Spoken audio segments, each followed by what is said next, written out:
This video will be explaining why the story of Superman is the strongest thing in DC. Now I know that sounds crazy, but hear me out. Alright, so let's get one thing out of the way because Kaz is obviously the embodiment of the story of Superman. He exists within the Overvoid, when he's fighting Mandrake. The map of the multiverse goes all the way up to the source wall, however, the one thing it does not show is the Overvoid, which is the white surrounding it. Kaz fights Mandrake there. Lucifer is able to impose his will on the Overvoid. Same thing with the Presence. This means that Kaz, Lucifer, and the Presence exist within the same area in the DC multiverse. The absolute most that you could say is that Lucifer and the Presence are conceptually above Kaz. This would put Lucifer and the Presence on the same level as the Milk Wars agents, as they conceptually are above the Overvoid and the rest of DC. However, they themselves cannot affect the story of Superman as stated with this scan here. I can tell you're not convinced, so let me keep going. These next scans are going to go quick, so just pay attention.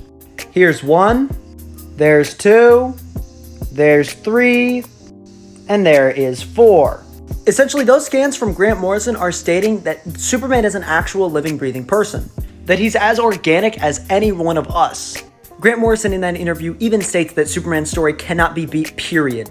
This is validated by Cosmic Armor Superman sensing the reader, which means that the story of Superman is conceptually again above the Milk Wars, or on the same level as the Anonymous. Eonymous, I have no idea how to say his name. However, just like Grant Morrison states, he's above anyone. And the Anonymous can't even affect the story of Superman either. So the story of Superman is strong enough to affect the actual real world. And it's stated by the author himself that the story of Superman is just the strongest thing in DC, period. So yeah, the story of Superman is the strongest thing in DC.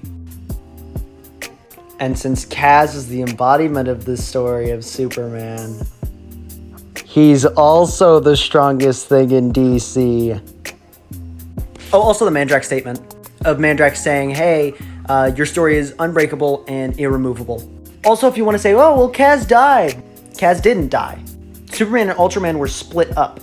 Therefore, the story of Superman still lived on and it still existed. Mandrake was not able to destroy it. Let the gooning commence. And that's all I got.